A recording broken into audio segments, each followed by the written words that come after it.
मैं आपको दो इंसिडेंट बताता हूं। एक इंसिडेंट मैं आपको बताता हूं महाभारत का, बहुत फेमस है, और दूसरा इंसिडेंट मैं आपको बताता हूं एक हॉलीवुड मूवी का। आपने दी एक्वामैन मूवी देखी है? आपने देखी है क्या एक्वामैन मूवी?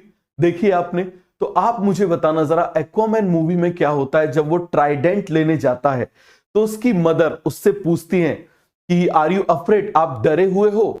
तो बोले यस। तो बोले नाउ यू आर रेडी। यदि आप डर रहे हो तो इसका मतलब आप तैयार हो। याद रखना, डर होना जरूरी है। समझ में आ गया? हमेशा याद रखना, डर भी एक बहुत ही इंपॉर्टेंट इमोशन है। आप आगे आके जब साइकोलॉजी पढ़ोगे तो आपको पता चलेगा it has a very powerful protective mechanism.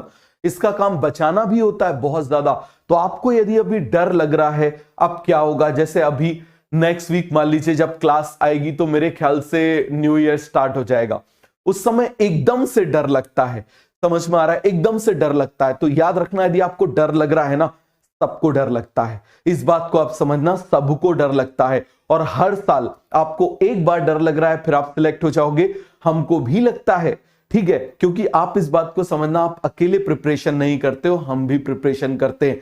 जब आप 3.5 घंटे वहां पेपर दे रहे होते हो, हमारा भी आप ये समझना कि बिल्कुल इस तरीके से चल रहे होते हैं, एंजाइटी में चल रहे होते हैं कि हमारे बच्चे क्या कर रहे होंगे।